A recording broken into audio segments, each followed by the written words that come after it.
This episode of The Whistler is brought to you by the WOTR Radio Network. For more information on the WOTR Radio Network, Classic Radio Rewind, or its 4 live streaming old-time radio stations, visit WOTRradionetwork.com. Signal gasoline. Let every traffic signal remind you do go farther with Signal. Yes, you do go farther with Signal.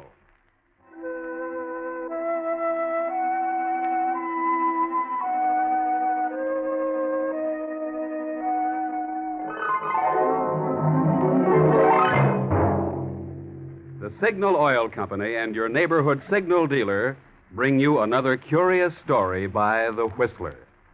Tonight, murder is legal.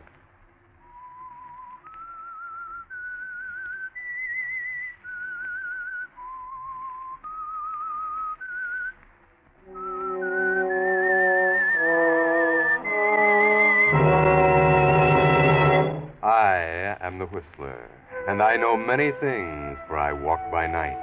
I know many strange tales hidden in the hearts of men and women who've stepped into the shadows.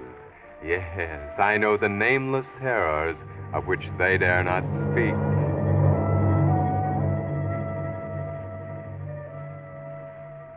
This is the Strip, playland of Hollywood. Here are the most elegant gaming houses and nightclubs in the Western Hemisphere. Here are the sumptuous apartments of the great and near great, the idols of 1 million adolescent girls. In the apartment of David Faraday, hero of costume epics and courtroom scandals. Mr. Faraday. Wake up, Mr. Faraday. It's time for you to go to Mr. Carstairs' party. Come on now, Mr. Faraday. It's just me, Jenny O. There aren't no reporters here. I hope we're not, boss. Boss, I'm coming in. I know you're tired, boss, but you just gotta get up. Trial's all over. Boss, are you all right? That's blood there. Oh, Lord, help me. Mr. Faraday, you've been shot. You're dead.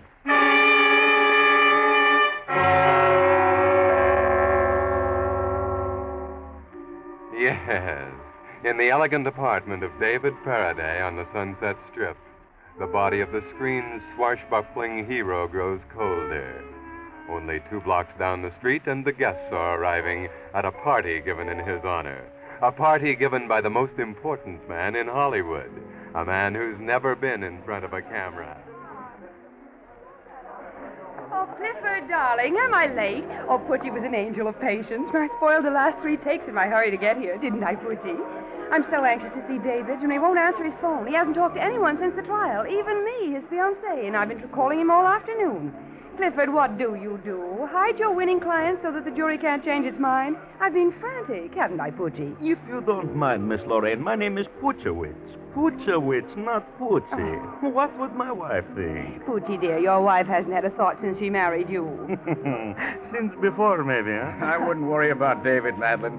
He was very tired and probably went home to sleep. The trial was very wearing. However, I think that he'll be here. It was very close, wasn't it? I mean, the girl's story was quite sound. But, of course, we all knew that David would get off. With you for a lawyer, how could he miss? After all, you wouldn't want to spoil a perfect record of acquittal. Well, that's really up to the jury. But it was a difficult case. So much publicity complicates any defense. Hello, Madeline. Oh, Charlotte. Oh, darling, you look ravishing. That is for a girl whose fiancé almost went to prison. Why, if it had been Tommy, I wouldn't have slept a wink. Oh, Mr. Carstairs, you know Miss Mannering of Colosso. No, I haven't had the pleasure. Oh, you're the famous lawyer, Clifford Carstairs. Oh, I've heard so much about you. No one you have ever defended has ever been convicted. Oh, of course, Madeline, how silly of me. Naturally, you didn't worry with Mr. Carstairs defending David. Now, you flatter me. The evidence freed him, not I. Tell me, Mr. Carstairs, is it merely evidence that frees all your clients? Naturally. However, the most important factor is careful preparation. Every contingency must be taken care of ahead of time. Of course. In a sense, the verdict is in before the case ever comes to court. Then it must be confusing if the criminal messed up the crime to start with. I mean, before you could take a hand in arranging the evidence. Well, naturally, Miss Mannering, I try to avoid taking cases that are too confused. Oh.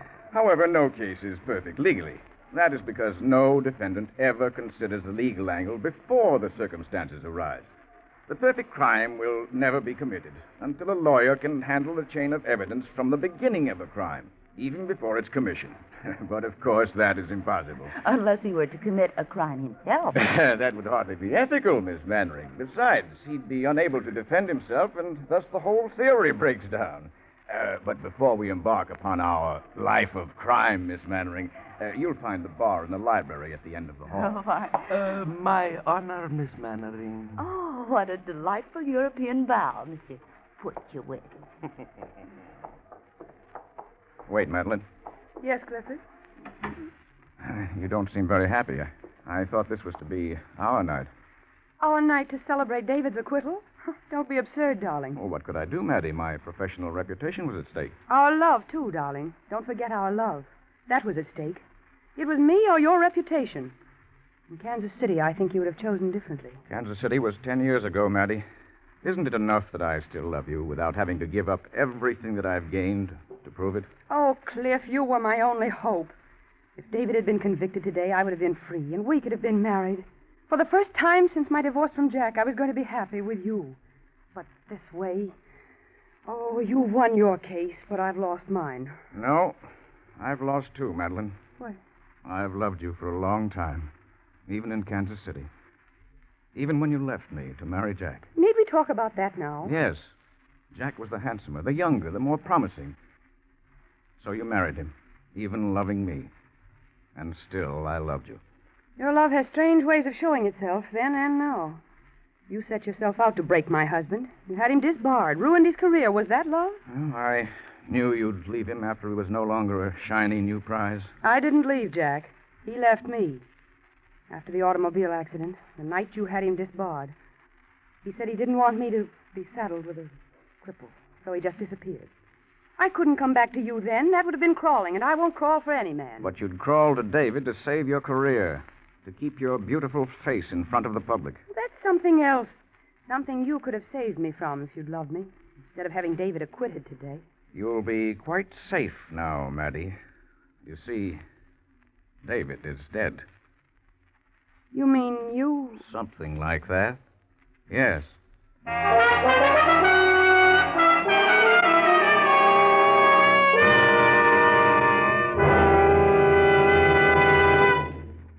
With the prologue of Murder is Legal, the Signal Oil Company brings you another of the strange tales of the Whistler. Now, before we return to our story, I'd like to ask you a question. Are you planning on repainting your car before the day arrives when you can replace it with a new one? If you're like most motorists, your answer is not if you can make the present finish last out the duration. Well, right there is where your Signal gasoline dealer can be of real service to you. He now features the famous Venus one-application auto polish. In one easy operation, Venus removes dingy road film to bring out the true color of your car, and then leaves the renewed finish sparkling under a protective glaze of carnauba and ozosirite, the hardest and most waterproof waxes known to science. Made by the Whiz Company, nationally famous for finer quality automotive products, Venus Polish is just one of your Signal dealer's complete line of Whiz items to make your car look and run better longer. Next time you're at your neighborhood Signal gasoline dealers, look over his Whiz products. You'll find motor rhythm, metal polish, car wax, radiator cleaner, upholstery cleaner, and many other upkeep items. Like all your Signal dealer services, Whiz products have proven their ability to help your car last longer and go farther. And now, back to the Whistler.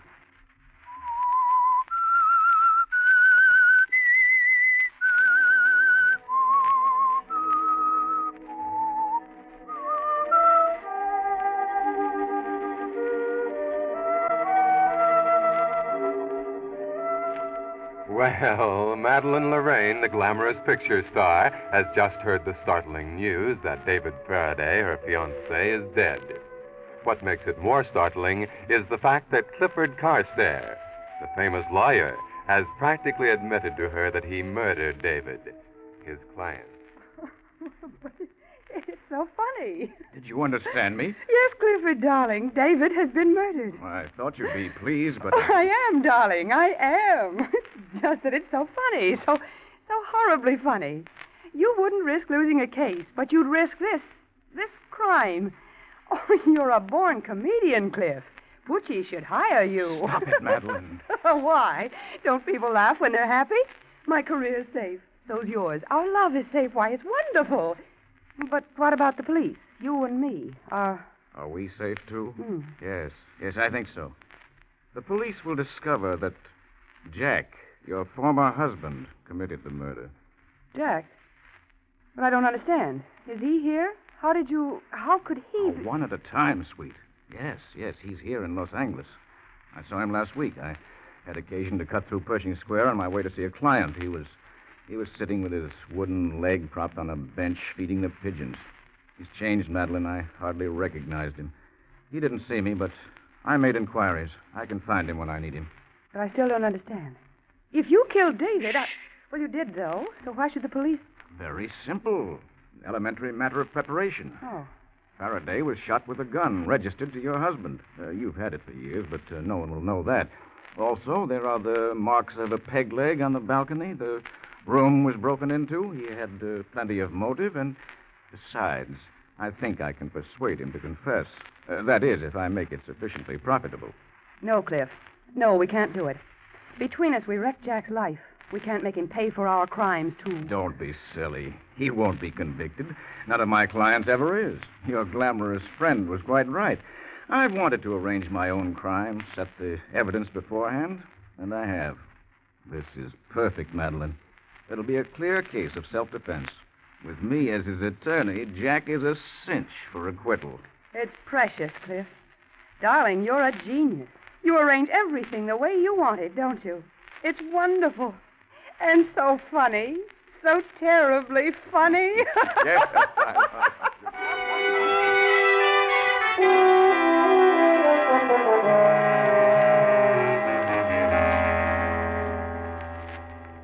Yes, you've planned the perfect crime, haven't you, Mr. Carstairs? Madeline thinks it's very funny. Funny and clever, Mr. Carstairs. Yes, Madeline Lorraine's husband, her first husband, that is a cinch for acquittal. That is, if he cooperates. And he will. Won't he, Mr. Carstairs? You know he will. Hello, Jack. Sit down. Glad to see you again. I'll bet. You were pretty sure of me, weren't you, Carstairs? Pretty sure I'd come when you sent for me. You came, I see. Ah, the great Carstairs wins again. Someday you'll overstep yourself like I did. I'm waiting. Why be so bitter, Jack? I've always liked you personally. You know that. Sure, you only broke my career, had me disbarred for one little slip. Then I get drunk and lose a leg in Madeline. That's all there was in my life, my career and Madeline. I'd be dead now, but for two things. Watching her rise in the world and waiting for you. Well, that was a long time ago, Jack. Why don't you forget it? I did what I had to do. There was no rancor in it. It was nothing personal. Won't you believe that? Maybe. How is Madeline? I guess she's going to marry that Hollywood heel. Too bad, Carstairs. Looks like you lose out again. I've got to hand it to you, though. You protected him. I hadn't thought you had so many scruples, Carstairs. He was my client. I had to protect him. I've another client now, though, and I need your help. Well. I never thought I'd hear the great Carstairs yelling for help. You should have thought of that before you had me disbarred. Sorry, chum. Well, I told Madeline you wouldn't be any good to us, but she insisted that I contact you. Why didn't you say so in the first place? I didn't consider it was necessary. You know I see Madeline. I know you still love her. The story, please. You do, don't you, Jack? The story, fast and good. Well, Madeline, like all figures in the public eye, had some things in her past that the fans might not have approved of. It was essential that she keep them secret. So? Well, David Faraday knew of these things and was using them to blackmail her into marrying him. Late this afternoon, she met him at his apartment. The colored boy was out. No one saw her. They quarreled. She had that old gun of yours in her bag. She shot him, Jack. The poor fool. Poor little fool. Is there any chance for it, Carstairs? If it comes to open court, not 1 in a million. I'd do what I could, naturally, but there's not 1 chance in a million of getting off with less than life. How can you keep it from coming to court? By acting fast. They haven't found the body yet. When they do, the newspapers will be howling for a conviction. It's election year, and the DA will take a fast confession and not ask too many embarrassing questions. That's where you come in. Wait a minute. I'm not burning for anyone else's murders, wooden leg and all. I'm not asking you to burn for it, Jack. You see, I know this DA. He won't even fight a self-defense plea if it looks good at all. With Maddie, there's too much supplemental evidence. They'd have to make it second degree.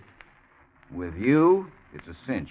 I'm Faraday's lawyer. My dictaphones will show his reactions to your being in town, how he wanted to send for you, how he was afraid of you.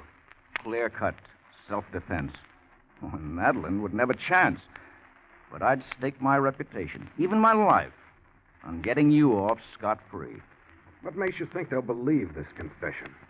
Even if he did have a motive for getting me there. In the first place, that gun was registered to you. In the second, I've checked over the scene. He had a paper knife in his hand.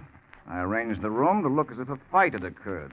Also, there are marks of a peg leg in the soft ground outside his balcony. In other words, if I don't cooperate... The police will probably pick you up anyway, precisely. And if I do? I am empowered to offer you the sum of $10,000. 15. I won't haggle. Sorry, Carstairs, I can't see it. It's a fine deal. I go to the chair for Madeline's murder, and you pay $15,000 over to my widow. Maybe you'll even throw in a crypt at the cemetery, but it's not enough. Let me restate my position, Jack. Perhaps I didn't make it clear. On the one hand, you confessed the circumstances of Faraday's death, and I'll guarantee to get you off. On the other, I tip off the district attorney, and 90 to 1 they indict you anyway. Without my support, I don't think you'd have much chance of acquittal, especially when the blackmail attempts that you made on Faraday come out. I never tried to blackmail Faraday, and you know it. No, as his lawyer, I'd be in a position to know these details, don't you think?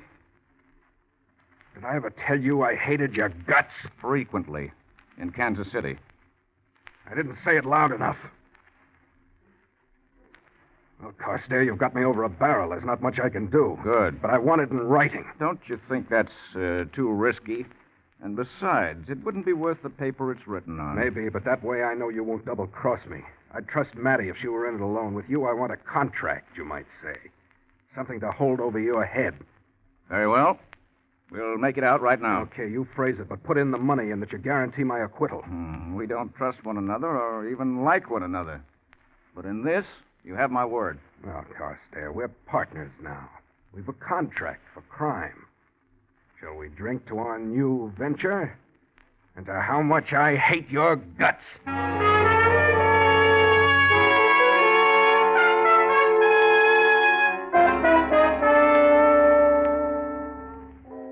Yes, a good legal partnership. Practically a corporation, if you add Madeline. And 3 such brilliant people, too. They're sure to make a go of it, wouldn't you say? What? Who's there? Quiet, it's me, Jack. Jack. Oh, darling. I mean, it's 4 in the morning, and I have to be on the set at 6. Can't you wait, Jack? I heard what you said the first time. Let me in the French door. Jack. You haven't come near me for 10 years. Tonight I thought maybe you needed me. I do, Jack. I have for a long time. I sent for you often. You never came. I wanted you to have your chance, as I didn't have mine. You've got everything now. You're a big star. You've a fine home, jewels. What more could you want? Well... Safety. I'll give you that, darling. Was what Carstairs told me true? Yes. Poor kid. But nothing's going to happen. I just wanted to tell you that. This is one case Carstairs won't dare lose. I know. But that's not what I want. What do you want, Maddie? Do I have to tell you, Jack? After all this time, do I have to say it? Yes. I guess I don't belong in Hollywood, Jack. I'm a fake. I go around being Madeline Lorraine, hard, indiscreet, sophisticated, just as Hollywood as I can be. But underneath, I'm just Mrs. John Tennant from Kansas City. Do you mean that, Madeline? Don't you know when you're being proposed to? And don't say this is so sudden. Not now. Darling. I've tried so hard to be tough. I thought I was. Until tonight. And when this happened, I couldn't put on the act any longer. What about Carstairs? Oh, he wants to marry me when this is over. And you? Not anymore. You know what I want. All right, Madeline. If that's what you want, truly. Tell no one anything. We'll go through with this. When it's over, I'll have $15,000. We'll go away someplace. Brazil's a good spot. We'll start over. 10,000 should see us through. I thought you said 15,000. I need the rest. I have a debt to pay. A 10-year-old debt.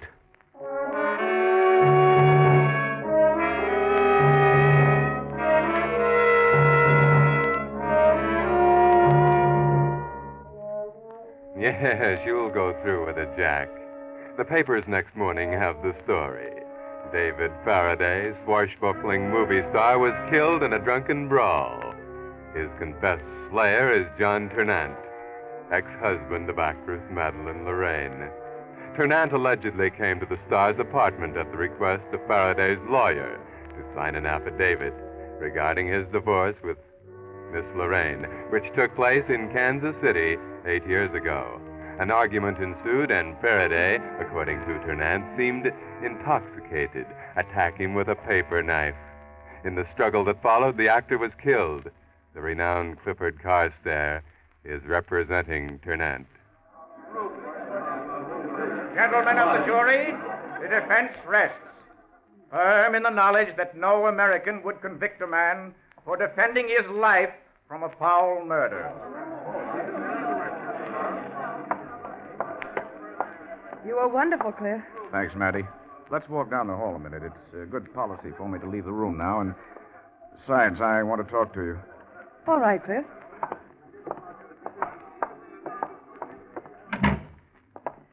Well, Cliff? What?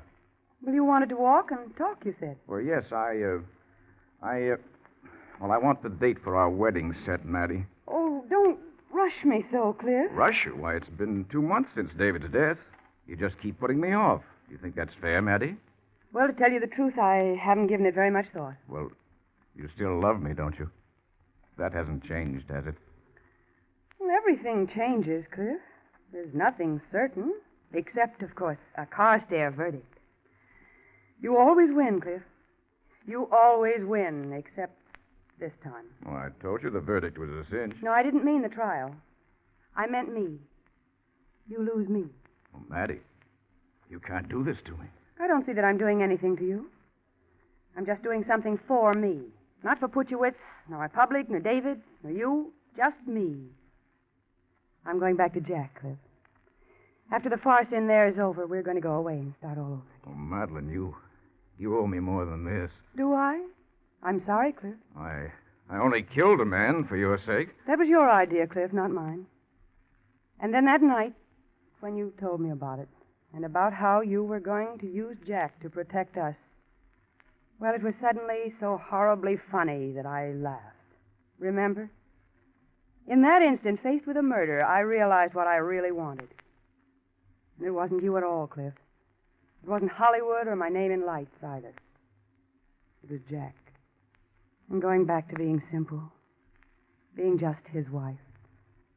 And it was so tragically funny. It doesn't amuse me, Matty. What if I were to expose your connection with Faraday in the killing? Remember the contract you signed with Jack, dear. You can't touch him without putting yourself in the chair. As for me, well, I don't want my public anymore. They can think what they please about me. I'm a different woman, Cliff, than the one who came to your party that night. And if I've been foolish, I'll atone for it. And that's my answer, Cliff, and it won't change. I'm sorry. The great Carstairs has lost this verdict.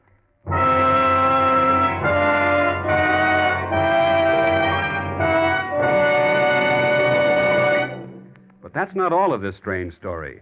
The Whistler will be back to tell you what really happened. Meantime, I want to answer a question which, judging by the number of inquiries, must be puzzling a lot of drivers today. It's this. Since certain gasoline ingredients have gone to war, aren't all of today's gasoline the same? No, indeed. If you've tried many brands in your car, you've already noticed a difference in performance, and I'll tell you why. Each oil company has its own refining method for its own brand of gasoline. Well, as thousands of Western drivers who keep a close record of their gasoline mileage know, the Signal refining method has for years been famous for its extra mileage. Signal is frank in telling you that with certain ingredients reserved for fighting planes, Signal can't promise all the brilliant performance you enjoyed with pre-war Signal gasoline, and which you'll again find in further improved Signal post-war gasoline. But the name Signal still stands for the finest quality gasoline that can be made. And Signal still places the emphasis on mileage. That's why, with gasoline rationed, Signal Go Farther gasoline is more than ever your best buy today. If you haven't tried Signal Go Farther gasoline in your car, there never was a better reason or better time for getting acquainted with your neighborhood Signal gasoline dealer. And now, back to the Whistler.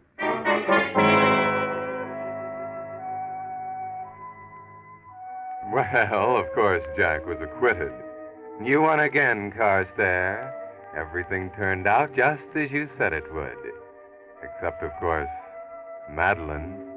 You killed a man for nothing, but it was a perfect crime. The evidence was arranged as only a lawyer could do it. But then Jack was a lawyer, too, once.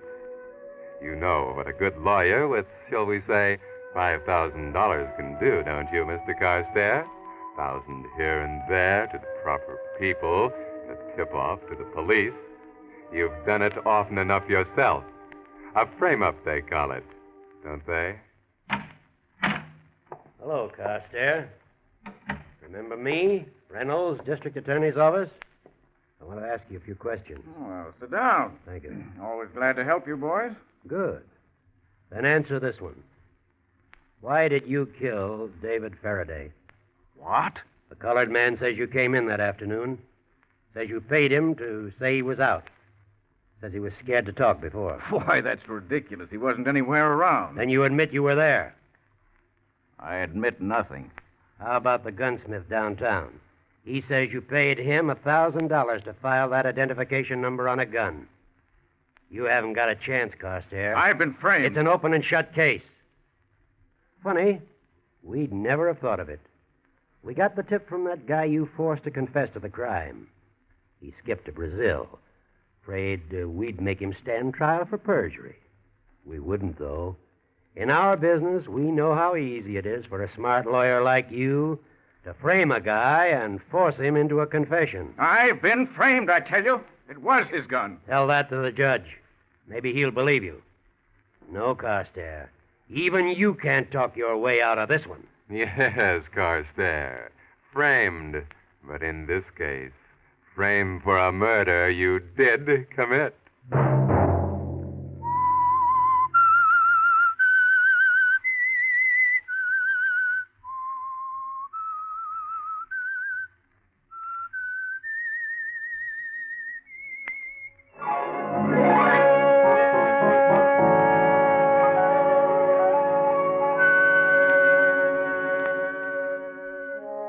Next Monday at 9 o'clock, the Whistler will bring you another strange tale. The curious story of the Bells of Aberdowie. The Whistler is broadcast for your entertainment by the marketers of Signal gasoline and motor oil and fine quality automotive accessories, and by your neighborhood Signal dealer. This program, directed by George W. Allen, story by Robert Libet, music by Wilbur Hatch, is transmitted to our troops overseas by the Armed Forces Radio Service. Bob Anderson speaking. Remember to let every traffic signal remind you you do go farther with Signal gasoline. Yes, you do go farther with Signal. This is CBS, the Columbia Broadcasting System.